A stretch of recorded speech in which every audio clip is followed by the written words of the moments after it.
in the Benkulio. bangcebe abahle basezulwini sisesakatheni yesikhumbuzo sokuzalwa eNazaretha. Ngiyacela ke bathanda abahle sihlabelele ihlabelelo 139. Ihlabelo sekhulu mashumi amathathu. Ngiyathoba.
lithi uKristu waseNazaretha wathi angikulishiya ninodwa kodwa ngiyakuthumelela umoya oyingcwele ukube uhlale phakathi kwenu kuze kube phakade.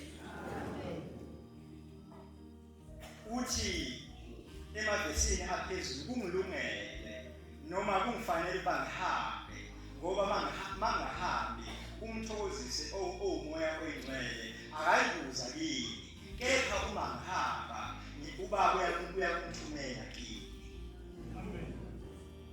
Njengoba silapha bangcwele sisesikhumbuzo sisesabatheni lesikhumbuzo sokuzala noma sokufika kobuNazaretha, lapho sifuna khona ngezindaba zokuthi size sibe khona simbathe engubo emhlophe kwenzakalani. Mhlambe futhi bangcwele bekuhle uba ngaleli sabatha sichaze ukuthi lo moya oyingcwele ngesikhathi ufika lapha ezweni lokhokho bethu wafika kanjani, ngoba asiculi into esingayazi, sicula lokho okwenzeka ezweni lakithi. Bathi abadala bangcwele basezulwini umzazela wayesithethwa ebukhosini bakaSuku elapha abantu, okwahamba wayeseba nodumo olukhulu, kwase kubonakala sengathi nabantu bayamkhothamela. Kwase kusuka impimpi ziyokhuluma enkosini eyikhona ngaleso sikhathi, bathi baba sekunomuntu oguqelayo, sekunomuntu okhonzwayo. Kanti izwi lezulu alikho kude lasekukhuluma umzazela elekwaceza lathi mzazela thutha ezweni lakho uye enhla neswe, ngoba endlini kaJama kuzovuka inkosi ezobusa izwe ngegazi nangomkhonto. Wayesethutha-ke bangcwele wayokwakha le kwaLangalibalele eSikhothi. Uma esefikile eSikhothi umzazela wabe esethola indodana kuthiwa uNhliziyo. uNhliziyo wathola uMayekisa. Abathi mase esekhulile uMayekisa wayesethi uNhliziyo, ndodana yami, kunentombi engiyithandile yasemahlutshini kaMalingi kaMthimkhulu, bengithanda ukuthi ize izogana la ekhaya, angazi wena ukuthi uthini ngayo.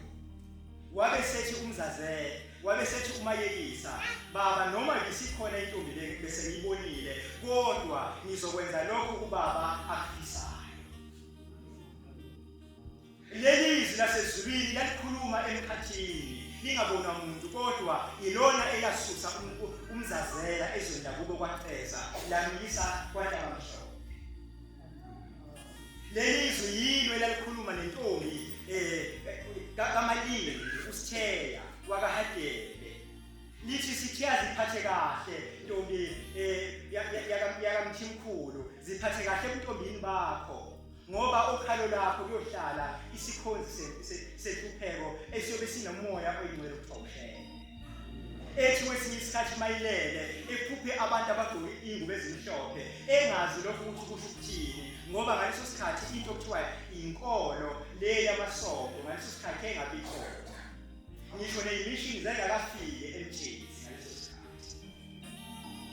Yakhula le ntombi ibhekwe lelizwi okwathi ngelinye ilanga besebenza eplazini lomlungu bevuna ukolo. Abathi beselantini bathi mabebuya bathola ukuthi ufika umoya osivunguvungu wafike wawisa zonke izithumo zamantombazane ayivuna nazo, kepha ezikaSithiya zamazodwa. Base bebuza laba bethi kwenzeke kanjani ukuthi ezikaSithiya zisale zimile kodwa ezethu zawa sonke, kwenziwe yini lokho? Sahamba isikhathi kwathi ngelinye ilanga betheza namanye amantombazane ehlathini, kuthiwa kwasekuzwakala iphunga elihle, iphunga elimnandi phakathi ehlathini. Zase isuka intombi zicinga leli phunga elimnandi, nongubani fisa ukuyithola lento eyinukayo ehlathini. Yayisibona kuqala yentombi kaMalingi kaMthimkhulu, yayisiyikha qala lembali, kwasho izwi lathi akayigwinye. Athi efika lamanye amantombazane esethe simfaka izandla emlonyeni ngobumnandi bephunga, kwatholakala ukuthi intombi yakahadele isigwinyile le mbali. Eyathi mayisifikile ekhaya laselikhuluma lelizwi laselilalela lapha intombi kahadele. Lento uyigwinyile noma lento uyidlile awudlanga yona imbali, kepha wena udle umoya oyingcwele, ngakho uyakhulelwa, wena uyakuzala isikhonzi senhlupheko esiyobe sinalo moya oyingcwele kulethoshe. Okwathi masekusuka laba basemantungweni abakamzazela wayese ewela umtshezana unhliziyo eyokhongela indodana yakhe umayelisa, wathi mayifika phakathi emfuleni umtshezana wayesethatha amatshe ayisithupha wawela nawo waya nawo emahlutshini, mayifika nawo wayesefike wabeka phansi lamatshe, wathi nganazi izinkomo ngizocela nansi indodakazi yakho usithele. Ngaleso sikhathi izwi laselikhulumile lathi nina kusukela namhlanje anisesibona abakwakhumalo noma abakwampunga, kodwa kusukela namhlanje nina selingababashebe, ngoba kuzozalwa amakhosi ayokusindisa leli yakwaZulu.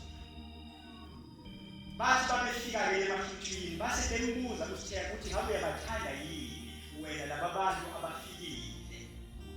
Wayesekhala ngoba wayesekhumbula yonke into akade eyibona ebuncaneni bakhe. Mase kufika labantu bethi bangabakashembe, wayesekhumbula izwi elamkhulisayo elathi wena sitheya uyakukhulelwa uzale isikhonzi senhlupheko esiyobe sinomoya oyingcwele uyothoshepe. Kwase kuthi ngo-1873 kwase kusuka idubedube ezikhona emlandweni wase-South Africa emahlutshini, okuyizona ezenza ukuthi kuthuthwe endaweni yase-Sport noma abantu abamhlophe. Amaningi amahlube ayesekhuphuka ayezweni labeSuthu, amanye aphelela e-Orange Free State, amanye ahamba azayongena ngisho kweleSotho, amanye ehla azofika kule ndawo ezingamakhephu. Ahlakazeka amahlube nomndeni wakashembe wawukhona lapho, wona owahamba waze wawufika eTabazo. Lawo babamkhulu afike wakhulela khona. Owathi mayesekhulile ubabamkhulu laselikhuluma kuye lelizwi lasezulwini, into yokuqala elafike lamfundisa yona ubabamkhulu ukuthandaza. Ubabamkhulu wayeseqala efunda ukuthandaza, kodwa ekufundiswa izwi lasezulwini, lona lelizwi elafika futhi lafike lamfundisa ukuhlabelela, kodwa limfundisa ukuhlabelela izihlabelelo zasezulwini. Ngoba uShembe ngaleso sikhathi bathandwa wayengakaze ehlangane nesonto, wayesefunda ukuhlabelela kwasezulwini, wayesefunda ukuthandaza kwasezulwini. Lengxenye esiyithola lapha emthandazweni wokuvuka nomthandazo wokulala othi uNkulunkulu onamandla wonke yise wonke abamkhonzayo usisa ukuvuka kwethu kwanamhlanje usigcine ngomsa wakho. Amen. Umthandazo loyo wawuthandazo babamkhulu eseTabazo. Yingakho-ke kufanele ukuthi uma uthandaza lo mthandazo kufanele ukuthi noma ungena ngomnyango kule ndlu kaNkulunkulu, kodwa uma sike sathi isilandelo sebandla uyaguqa nawe uthandaze nathi besiyaqhubeka uhambe, ngoba umthandazo omkhulu lo owafundisa ubabamkhulu esendaweni yaseTabazo. Uthi ubabamkhulu kwafika indoda esabekayo eyayifike ithi Shembe guqa, uthi bese ngiyaguqa ngaso leso sikhathi bantu abami, uthi bese ewasho lamazwi bese ethi thana uNkulunkulu namandla wonke, yiswa bonke abamkhonzayo, lala nathi namhlanje usigcine ngomsa wakho. Wakhula lo babamkhulu ekhulisa lelizwi bangcwele. Ngizosummarize kakhulu bangcwele ngoba kumele ngikhulume ngize ngifike kuleli thempeli esikhulu namhlanje. Owathi mayesekhulile ubabamkhulu laselithi lelizwi Shembe siyohlangana entabeni yaseTabazo. Owayengayazi izwe lase-Free State bangcwele linentaba ezinhle, kodwa lelizwi lalithi Shembe siyohlangana ezweni laseMpumalanga entabeni yaseTabazo. Uma ubabamkhulu ethi ngenze njani ngamakhosikazi, ngoba wayesenamakhosikazi ngaleso sikhathi, lathi izwi wayekele lamakhosikazi ebuyele emakhaya noma ehambe egane abanye abantu, kepha wena manje uyabizwa ubizwa entabeni ishiya konke ngoba manje yabizwa ubizela ezweni laseMpumalanga. Wathi babamkhulu yababuhlungu inhliziyo kababamkhulu wathi ungangcono Nkosi ukuba ngcono ukuthi uyabathatha okungcono beze kuwe kunokuthi Nkosi ithi angibayeke noma begane abanye abantu. Lasethizwi ngiyezwa ke. Emveni kwalokho bangcwele base behamba abantwana bakababamkhulu. Bahamba abantwana bakababamkhulu baze bawonana. Okwathi basekhanda umntwana wesinayi babamkhulu baphatheka kabi. Mayibuye emasimini wathi ukuseziliwe ekhaya ngoba usehambile umntwana wakhe kancane. Ubabamkhulu lomntwana wamthatha esedlulile emhlabeni wamgona esehambile ebuza uNkulunkulu ukuthi kungani ukuthi abantwana bami Nkosi kumphuphe bonke. Lase liphendula lelozwi lase lithenga ngishele sathi masithi wayekela amakhosikazi wathi kungcono ukuthi siwathathe noma kungcono abahambe emhlabeni. Thina bese ngeke sithathe abantu abadala kodwa ke sithathe izingane ngoba izono zabadala ziwela ngapha.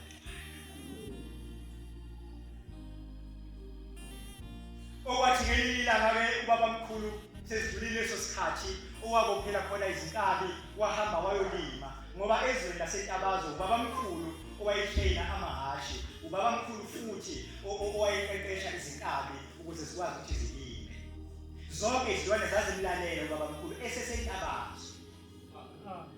Ngisho abelungu babeletha wabo amahashi ewatheni ubabamkhulu ewathenela injalo.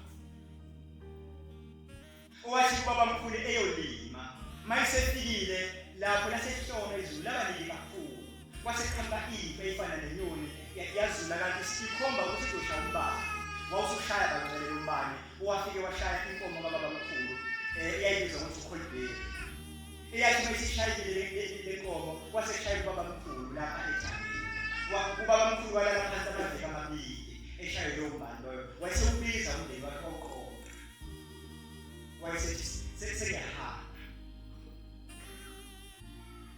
Wayesekala ubabamkhulu akha indlu yakhe ngaphandle. Wayesevalelisa konke lamakhosikazi. Waqala ubabamkhulu washumayela eshumayela eNtabazo ngoba bangcwele basezulwini noma lalikhona isonto lamaweseli elalikhona ezweni laseNtabazwe. Ubabamkhulu wake waya kulo. Kwangathi yalandela kulo kodwa kwatholakala ukuthi lokho ubabamkhulu akufundiswa yizwi lasezulwini akwenziwa kuleli sonto.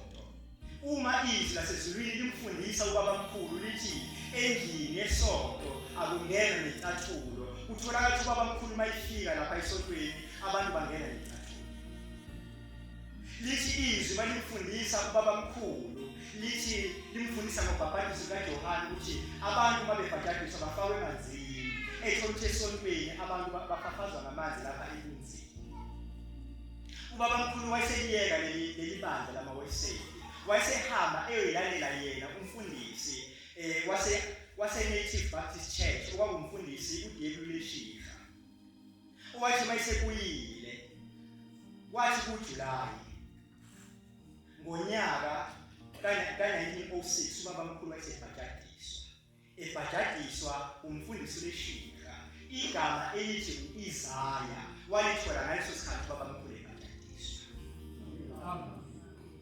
Wayesesuka ubabamkhulu eqhubeka eshumayela khona ezweni laseNtabazwe ehamba nabantu base Native Baptist Church uthi bonke abantu abaphendukayo ebesuka abamkhulu bafika kuleli sonto kodwa ayeshumayela nabo babamkhulu base beba nomona omshumayela uNtuli ababekhona ngaleso sikhathi ngoba ubabamkhulu wayengenaso isitifiketi sokushumayela. Kodwa into esimangaliso ukuthi ubabamkhulu wayeshona mayikhuluma ngezwi kaNkulunkulu ebese abantu bephila ebese abantu bephalaza izifo kanti kubo bonke abantu abashumayela akwenzeki lokho. Wayesecela ubabamkhulu umfundisi uLeshika ukuthi akamenzele isitifiketi sokubhaphatisa, angiyi isitifiketi sokushumayela. Okwathi ngelinye ilanga wayesefika umfundisi uLeshika wababiza bonke. Wayesethi ndodana kaMayekisa namhlanje siyakhulula hamba uye lapho uNkulunkulu akubizele khona ngoba siyabona ukuthi awubizele kulokhu thina esikwenzayo. Wathi namhlanje siyakhulula hamba zonke izinkalo ulihambise izwi kaNkulunkulu. ngaso leso sikhathi bangcwele basezulwini khona intabazwe kwakunomama wayisonta esontweni lamaweseli okwafika izwi kuye elele lathilalela lapha ntombazane lenkolo osonta kuyo akukabi eyakho inkolo iyeza iyoqhamuka lapha phakathi kwesikhala seyintafa. Lo mama wahlala iminyaka ewu-10 engasayi esontweni ngoba selishilo izwi likaNkulunkulu lathi eyakhe inkolo iyeza, eyakhe inkolo mntanami ngayikafiki. Kuthiwa kwathi ekuseni bangcwele benkosi, lo mama wayengumntwana omncane, umntwana wayesanda kuzalwa.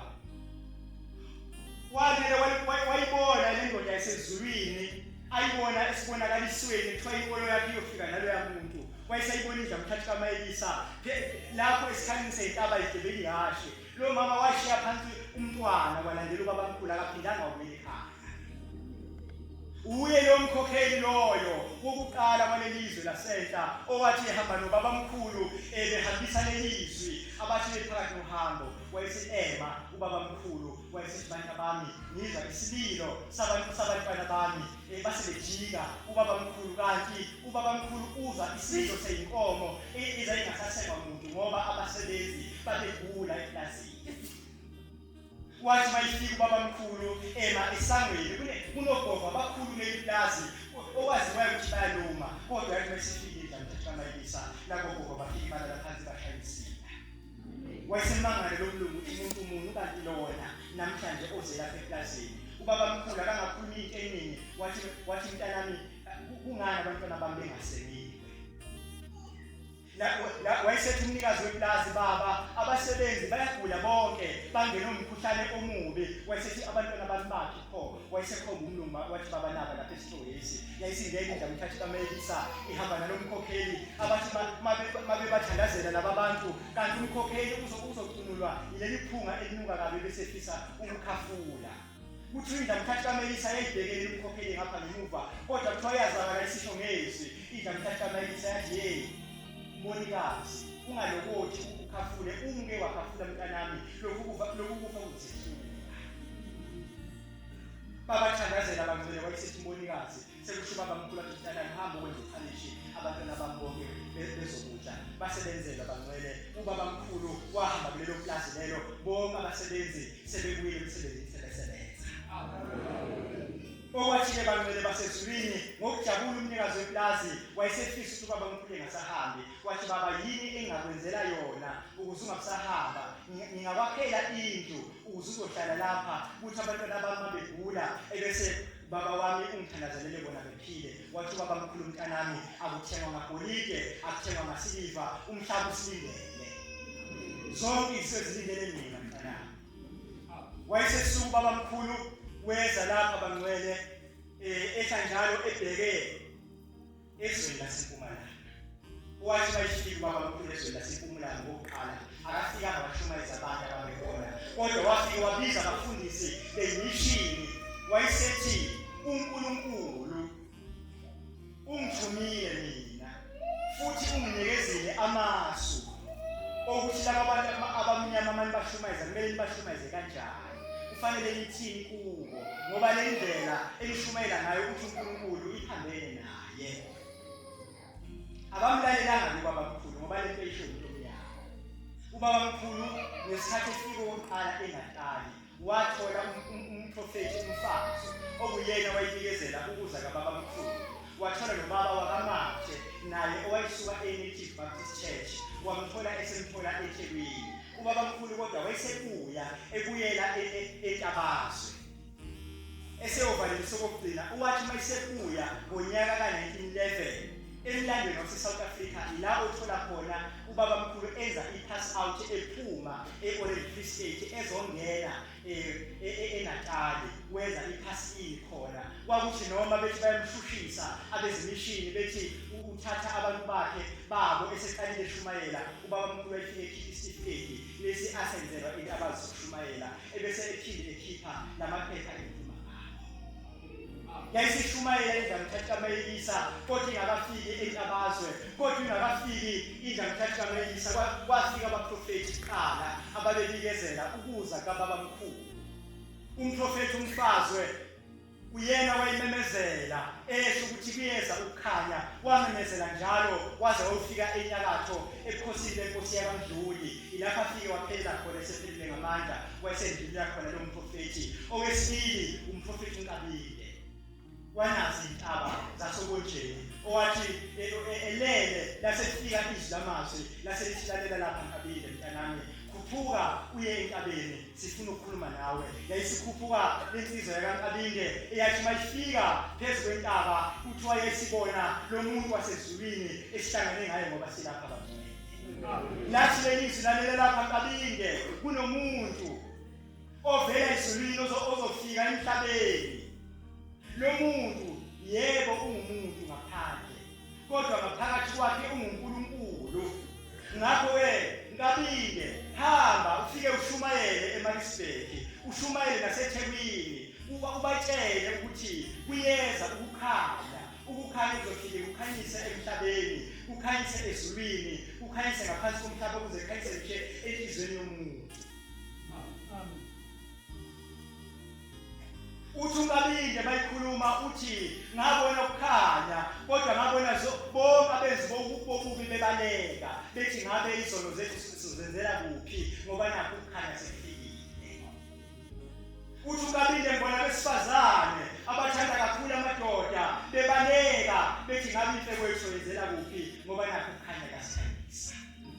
Mayifika uNkabile wafika washumayela eThekwini, wathi bayifike eMaritzburg, wayesefike kodwa. Bembuza bombuzo ukuthi wena Nkabile yini lento ishoyo ukuthi kuyeza ukukhanya, ngoba thina abamhlophe kudala safika lokukhanya, nazi izikole, nawo amaklinikhi, nazi izibhedlela, ikuphi lokukhanya lokhu? Wayesithi uNkabile yonke into eniyikhumbayo uyithenizwe ubumnyama, ukukhanya kuyeza emhlabeni. Wabona uNkabile wahlala ehlale ukuthi umemezele ukuza kaShembe. Ngapha ko-Eastern Cape kuthiwa kwakhona umama wakaKhumalo wayehamba ngebhayisikili, kuthiwa wayefike ememeze ethi isabeka ethi kuyeza ukukhanya, bengazi abantu ukuthi ukhuluma ngani, kanti useyibonile indaba enkuluzayo. Abelungu ababevakashile ePortshepstone bakaKhoyi bafike babona inkanyezi eyinomsila, inkanyezi ebikezela ukuza komsindisi emhlabeni. Le nkanyezi bangcwele kuthiwa bayilandela, ekuyilandeleni kwabo baze bafika eThekwini kokomile nokhofu beyilandela. Le nkanyezi yaze yehla njalo yayofika esizindeni sikamafukuzela, yathi masifikile khona yayiseyehla. Le nkanyezi bangcwele yayizobikezela ukuza kukaShembe. Asihlelile bangcwele ngobasilapha, silandela indaba enkulu. Inkulu kakhulu lento esihlangene ngayo lapha, kodwa ngiphuthuma ubaba mkhulu ukuthi wahamba waze wayithola intaba yaseNhlangakazi, owathi mayesefike walinda khona izinsuku eziwu-12. Kwakuqhamuka imimoya ehlukahlukene, ithi Shembe wena uthunywe yithi ukulapha, kubuye kuqhamuka omunye umoya uthi Shembe njokulapha uthunywe yithi, kodwa ubaba mkhulu efike eyiphindise yonke le moya. Kodwa kuthiwa kwathi ngelinye ilanga waseqhamuka bangcwele umuntu wasezulwini, wayehamba kuphambana imbali phambi kwakhe, kuthiwa kwakhanyisa yonke into, uhalisa utshani, uhalisa amanzi nayo yonke into. Owathi wayesefikile umuntu wasezulwini, wayesefike nje ubabamkhulu isisho.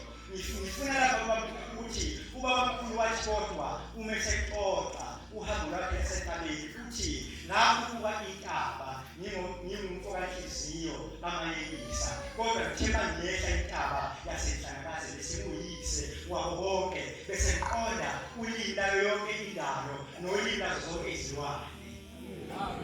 Uthi ngaso leso sikhathi ngaba khona ezulwini, ngaso leso sikhathi ngaba khona emhlabeni, ngaba khona ngaphansi komhlaba, ngaba khona yonke indawo.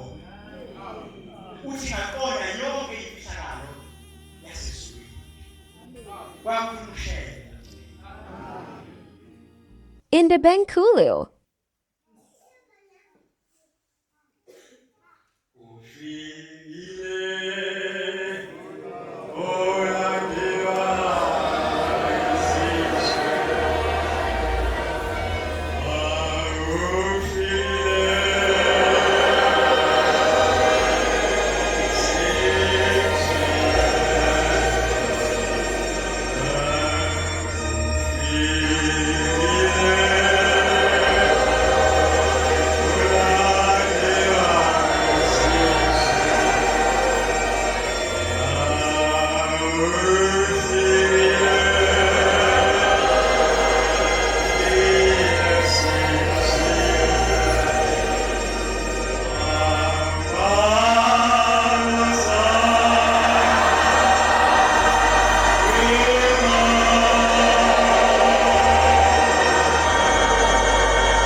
lawo lelizwi. Kodwa ubabamkhulu umuzi wokuqala afike waya kuwo, ubabamkhulu wafike wabuza ethi umprofeti umfazwe washonaphi. Wayese ewulandela umoya kaMprofeti umfazwe ubabamkhulu, wahamba ubabamkhulu waze ufika enyakatho. Owathi mayesefikile ubabamkhulu enyakatho ebukhosini benkosi yakaMdluli, kwabonakala isingishane somoya sihamba siyongena ehlathini kanti simtshengisa lapha amathambo kaMprofeti umfazwe owayebikezela ukufika ubabamkhulu lapha alele khona. Ilapho ubabamkhulu wafike wakha khona umuzi wakhe, la namhlanje sekuthiwa khona kusenkanyisini. Eqaleni kwathiwa kusemziphathe. Ubabamkhulu engakafike enhlangwini kodwa eshumayela osebeni lolwandle bangcwele. Kuthiwa idlamkhathi kaMelisa kusafika isikhathi lapho eyayibhabhatisa khona abantu olwandle. Yenza imisebenzi eminingi sifikile eThekwini, kodwa ngenxa yesikhathi ngicela ukuthi ngiye lapho ubabamkhulu ezofika emfangini. Kuthiwa bangcwele wangensizwa yakaShibase. Ubaba uShibase wayenamadodana amathathu, womathathu amadodana akhe ayisebenza eGoli. Athi sasebenza eGoli le eyodwa igama lakhe kuthiwa uJeremiah isihambe. Eyathi mayisihambile emhlabeni bathandwa abahle basezulwini, abafowabo belungiselela ukuyingcwaba khona eGoli, ngoba ngaleso sikhathi umthetho wawavumeli ukuthupha kwezidumbu zisuka kude ziye kwezinye izindawo, kwakufanele bengcwabe khona la. Abathi mase besambekile endlini, kuthiwa wafika ngale kwelizayo, wayesefika indoda eyayigqoke ingubo emhlophe iphethe izikhiye ezinhlobonhlobo lapha esandleni. Wayesethi kuye, mntanami, bekukuhle ukusonta kwakho noma ukukholwa kwakho usaphila emhlabeni, futhi alikho icala lakho esilibonayo owanenza. Kodwa mntanami, wena isono sakho ukuthi ukuhamba nqunu endlini kaNkulunkulu. Wena ukungena endlini kaNkulunkulu uhamba nqunu. Ngakho-ke hamba ubuyele emuva, utshele abafowenu ukuthi abakuthengele ingubo emhlophe bekusonge ngayo. Bazothi mase bekusonge ngale ngubo ngizobuya mina ngizokulanda. Kuthiwa le ndoda yayisibonakala ivuka, le ngisihambile emhlabeni, yayisithi bafowethu bese ngihambile impela, kodwa ngale kwelizayo ngithole umfundisi wami okade egqoke ingubo ezimhlophe ephethe ikhini lapha esandleni sakhe. Utheni ubabamkhulu? Uthe ngaso leso sikhathi ngaba khona ezulwini, ngaba khona emhlabeni, ngaba khona ngaphansi komhlaba. Ithi lensizwa bese ngihambile bafowethu, lapho engivela khona ngivela kwezayo, ngibone umfundisi wami okade ephethe ikhiye eziningi lapha esandleni sakhe. Umfundisi wami into yokuqala ayishilo, uthe bafowethu, thathani nansi imali yami ningithengele ingubo emhlophe bese ngisonga ngayo, uzobuya yena ezongilanda. Okwesibili, umfundisi uthe ngimtshele ukuthi indlu yami le esekhaya ningayibhidlizi. Nitshele abazali bami ekhaya ukuthi bengayibhidlizi ngoba umfundisi wami uthe uzofika ekhaya entwangini. Siyamthanda ngani? Amen. Basebenzisonga la ingubo. Bathe basebenzisongile, kwaphela isikhathana wadlula emhlabeni wafishwa. Kwahamba isikhathi bangcwele, ubabamkhulu eshumayela khona olwandle, kwaseqhamuka iy'ntombi ey'ntathu bangcwele benkosi oChristina noGreta, iy'ntombi zakhona lapha entwangini zisuka khona kaShibase, zase yihlangana nobabamkhulu eshumayela. Ubabamkhulu wayesethi bantu abamphezukani nibhajadiswe. Base bethi abantwana, siyathanda baba ukulandela, kodwa besicela ukuthi sihambe siyobikela abazali bethu ukuthi sibonane nawe, sathi samukela leli vangeli. Ley'ntombi wayesithi ubabamkhulu kulabantwana, anofike nitshela abazali benu ukuthi ngiyeza lapha entwangini. Kwaphela isikhathi bangcwele, kwazakala sekuthiwa nansi indlamkhathi kaMelisa isishumayela ngale komfula wasemzumbe, okwathi isiqedile ukushumayela ntambama yayisithi abantu abami namhlanje thina boshembe siyolala lapha emzini kaShibase. Yayisingene indamthatha kaMayekisa kulomuzi kaShibase abathi mabethi bayilungisela enye indlu enhle eyayikhona kulomuzi wakaShibase. Yayisithi indamthatha kaMayekisa cha abantu abami mina ngilala naye indlu kaJeremiya. Silalele uNkulunkulu. Amen. Usho njalo kaBili uthi yezokhala. Uyofika ekhanyise ezulwini, ukhanyise emhlabeni, ukhanyise ngaphansi komhlaba. Ukuze lokhanyise ehliziyweni yomuntu. Uthi babamkhulu bathi abantu ngaso leso sikhathi. Ngiphezu kwentaba yaseNhlakakazi uthi ngaba khona yonke indawo. Ngaba khona ngaphansi komhlaba, ngaba khona ezulwini, ngaba khona emhlabeni. Uthi ngaqonda yonke imfihlakalo, uthi ngazi ulimi labantu, ngazi ulimi leyilwane. Bangcwele namhlanje kusenjalo unyazini lezulu. Angifuni ngithethe kakhulu uzudideke. Ithi Nkosi yethu nomhlaba mayifika lapha emzini wasentokozweni isihamba bangcwele. Yayisikhwela impese ezulwini. Ithi abantu abami kunomntana wami okhalayo lapha ethempelini. Ake nihambe niyobheka.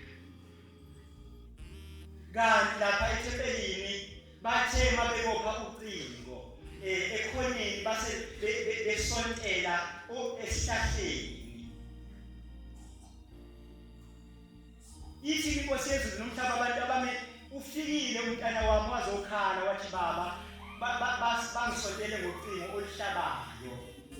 Uthe mshembe uthe ngaqonda ulimi layo yonke imvelo. Esikhothe kodwa kuye kwakhuluma isihlahla sikhuluma nenkosi yazo Yesu. Amen. Sikhuluma noyise wayo yonke into ekhona lapha emhlabeni. Amen. Bantu abahle basezulwini sengathi singayiphatha kahle into esikuyo. Amen. Ngoba yasokolelwa. Singamanazarene nje namhlanje kwahlupheka amadoda ashiya amakhosikazi abo ahlala ivangeli. La kwilizwe lasenta babili abantu abaqala ukuthi bekhulumile abakashere. Umfundisi uMnqayi umfundisi uMandela. Yibo abathi mabefika enkosini yasemaqhumini bangcwele lenkosi bethi indaba ezithi usukhulile vuma ukuthi sibhabhadise. Yayisithi inkosi yasemaqhumini anikwazi mina ukuthi ngibhabhadise. Mina ngiyobhadalisa yiloyo wanthumayo. Base ledlula besuka bazondehleka labefundisi bobabili baze bayofika koMnambithi. Abathi mabefika eMnambithi kwanginekhetha elalithindana uMandela ikhupha abantu abagqoka amabheshu nengubo ezimhlophe. Mayefika lamadoda afike asethi nangu umuntu ohlale bona lengubo emhlophe. Ngaleso sikhathi kwakumadlala wayesemncane eshayela umfundisi uMnqayi isibuko. Bakhuphuka njalo obaba baze bafika lapha eNyukhasela bedlule beze beyofika eMelo beze beyofika eSikanela. Kushuyela lezindaba bangcwele. Okwathi-ke bangcwele basezulwini esefikile lamadoda omabili ashaya ivangeli. Baqala uNazaretha batshaleka. Abazali bakamfundisi uKhumalo balandela. Ngaso leso sikhathi nababahlathwayo nabasemzini wakaMthanti baphenduka kodwa ngaleso sikhathi baphendwa kakhuluma. Bayamkele ivangeli kodwa ngokuhlupheka nengcindezi yayikhona ebantwini abamnyama baphinde bakhathala. Uthe ngonyaka ka-1948 wayesehamba umfundisi uMnqayi emhlabeni. Mayesehambile umfundisi uMnqayi emzini wakaHlethwayo. Kwafika inyoni enhle ehlobe njengesosha. Inezinto lapha emahlombe, inezinto eziphambanayo. Lokhu usukubona usigaxamabhande oyisosha. Yakhala le nyoni ngasesangweni. Uthi ubaba uKhumalo wasehamba nokubuza kubadala ukuthi le nyoni ithini. Wayesethi ubaba owayikhona lapho wayesethi mntanami le nyoni isho ukuthi kukhona umuntu omkhulu ohambile emhlabeni. Kasekhamba umfundisi uMnqayi. Kwakuhambe umuntu wayengasiye umuntu ayifana nathi umfundisi uMnqayi. Wayethi mayithandaza bese ethandaza ngeyilimi ungabe ngisamuswa. Uthi umfundisi uKhumalo wathi ngelinye ilanga bethandaza nomfundisi uMadlala lapha entabeni baHlokazi. Uthi wayathi uqile insizwa yakaMnqayi ithandaza. Uthi wabonakala dinga manje phezulu entaba. Okwathi sifikile nezitsha le eMelo. yathi mayisefikile nezitshe emelo bangcwele yayisithi ababe khona amanazi athi yathambani mina niyowela echwebeni mina ngeke ngimele nani. Uthi wayabonakala ihamba phezu kwamanzi njengoJesu insizwa kaMnqali. Yawela nezitsha lapho awela khona yona yangena khona yawela yaya ngaphesheya athi amanazi athi efika bayithola insizwa yaseManqayeni singane. Wayesekhutha mayilele ebusuku umfundisi uMadlala ngalesikhathi seyitha isuthi. Ufika inkosi lama ithi Madlala ufika umfundisi uMnqali uthi Madlala baleka kuye ePhalameni. Kanti amadoda alapha enhla asehlangene athi lo mntwana wakaMadlala sizomgcoba simenzele umfundisi wethu ngoba uye behamba nomfundisi uMnqali ayikho inhlangano yakhe. Wafika umfundisi uMnqali wathi baleka Madlala kuye ePhalameni. Wafika kanjalo umfundisi uMadlala ePhalameni abasebefike bemthatha umfundisi uNene bamise enkosini la. Lesi inkosi akahlala ePhalameni. Yathi namhlanje Madlala ngiyakugcoba wena uzoba ngumshumayeli wezwi lasehla uqoqe wonke umsebenzi akade umsebenza nomfundisi uMnqali. Wesiphethe eqala lephuphuka umfundisi uMadlala ezabelizwe ezoshumayela lezi zindaba. Base beqala abantu bephikisa bethi hayi akasho njalo uMnqali ngashumayela ngoba ushumayela. Kodwa wafika umshayeli igama elinyaka u-12 baphela umuntu. 12 leminyaka. Ngonyaka ka-12 wayesethola ubaba uKhumalo wayifungile wathi nakasobe kwasobe ngoba wabona waze wafuna isiphosisi wathi hayi mayimbuzo ubaba Madlala wathi hey bafana bakwaKhumalo umthetho kuyophendukani. Wathi hayi baba mina ngiyophenduka mhlana gana ngoba wayifungile ukuthi ngeze gana ngoba wabona unkosikazi eshaya indoda yakhe wathi ngeke ngimele. Wathi ngelinye ilanga engazeleli ukuthi uKhumalo wayesebona umama uMahlophe efika ezethwele wathi ngiboshiwe ekhaya angazi ukuthi ngizoshonaphi. Ungamangali mawuza kuthiwa khona intombazane eshayiswe isitimela ekade izethwele kube kuyimina yona.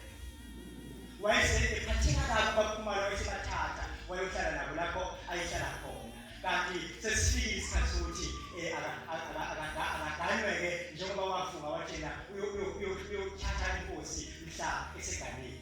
Mayesefikile uMahlophe lapha kanti ufika umfundisi uMadlala. Mayibuza uMahlophe ukuthi lapha ekhaya kusontwaphi wathi babuKhumalo hayi kusonto lapha ngosihlahla eFemlala.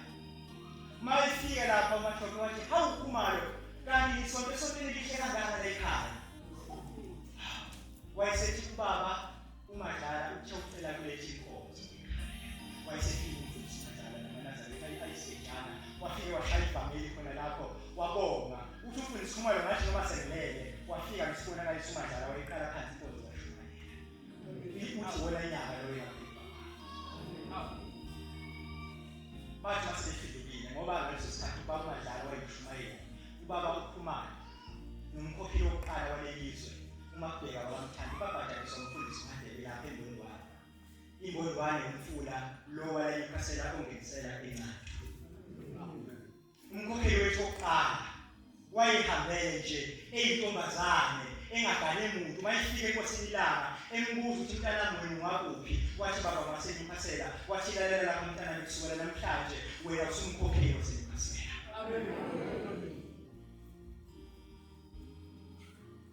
Laqala ke ivangeli efika lapha lapha.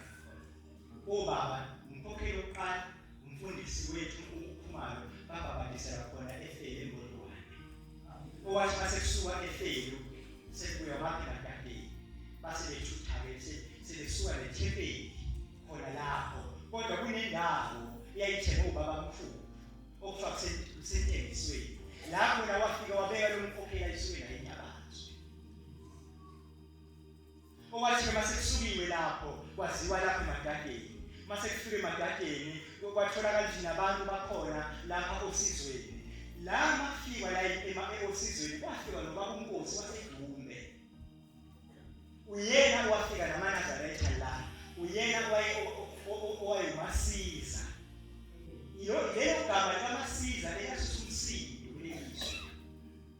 wafika ubaba uNkosi akusonelwanga emzini owodwa. Kwakusonelwa khona lapha kagogo Thethula lapha eLisa.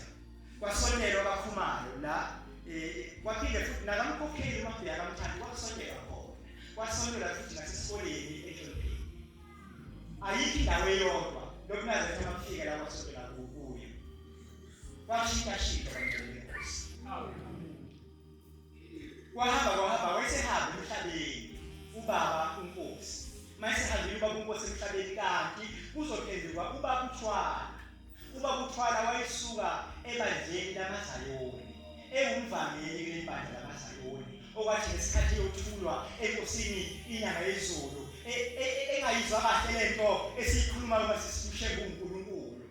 Yayiphatha kabi lento leyo ngoba phela wayesuka emabandleni.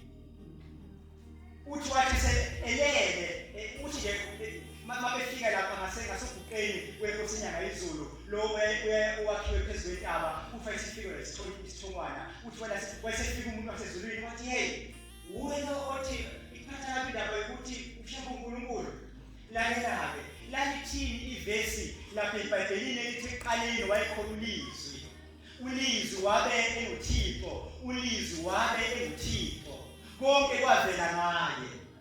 Uthi athini lelo vesi kuwe njengoba ungabazi ukushaya uNkulunkulu uthi ubaba uThwala ngayo kwintaba yaseNhlangakazi ngingayithandi le esho ngamaNazaretha ekushaya uNkulunkulu uthi kodwa ngathi ngiyehla intaba yaseNhlangakazi uthi ngangivutha ngishumayela ngithi ushaya uNkulunkulu. Amen. Mayisefikile uThwala kwasiqala abantu bephenduke ngokuningi ngoba ngaleso sikhathi amabhasi ayekuhlanganweni ayingaphumi ngoba abantu babebancane. Uthi umshumayeli uThwala kwawuthi ngesabatha ngiye ngibhala abantu abawuthetha abakhetha inkosi. Uthi kanti inkosi izongigcoba ingigcobele emzini waseLinga. Uma sengigcotshiwe eLinga sengibuya phela ngingumshumayeli vele bengumvangeli lapho engisuka khona emabandleni. Kanti ngingena ey'cathulweni zikababa okade ewumasiza. Icala lalapho ePulisa naseLibanoni lathethwa eKholwane lapho babade khona. Ilapho lokwathi makuphuma khona inkonzo inyanga yezulu yathi umfundisi la yathi umvangeli la ushumayeli la. Yayise inkosi ibiza umshumayeli wabayihlakaniphele. Wathi uThwala kwathiwa namba. Uma sefiliwe lapho ithi icala lakho wayesethi baba mina ngileke ngaba ngumshumayeli endaweni kababa uNkosi okade ewumasiza. Yayisithi inkosi inyanga yezulu ubani owafika negama likaMasiza? Bathi inkosi. Yathi inkosi lokho mina ngangikusho kuba khokheli kuphela uthi uma umkhokheli esegugile akube khona umuntu ozomlekelela.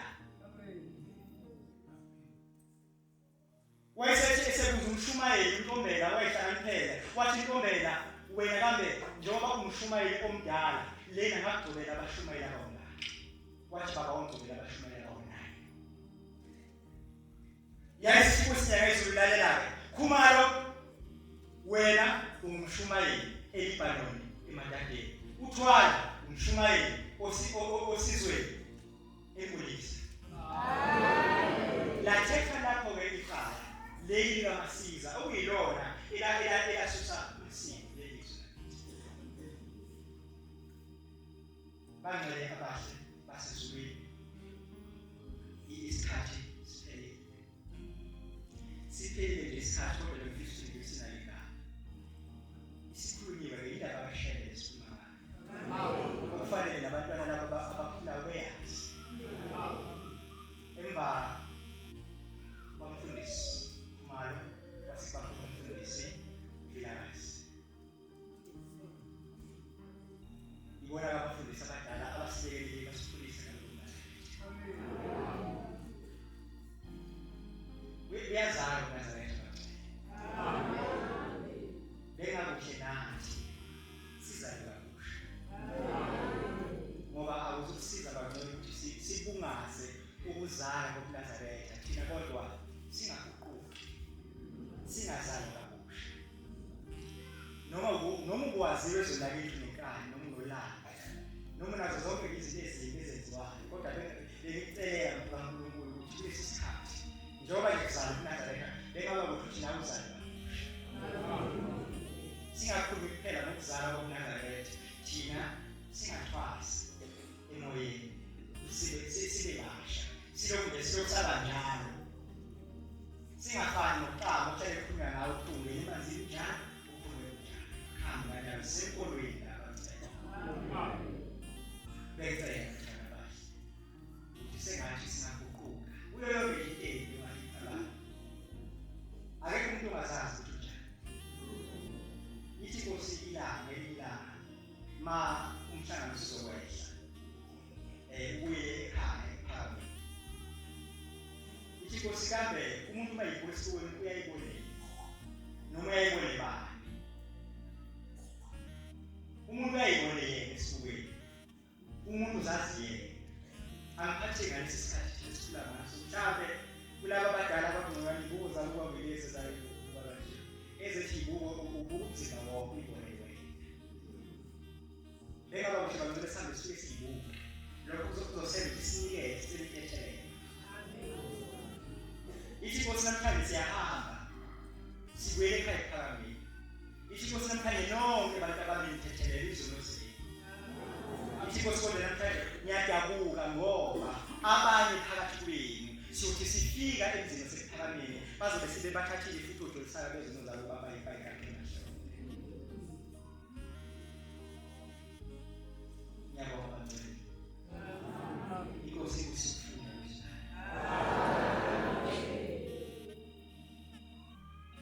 Inkosi kusiphambo wethu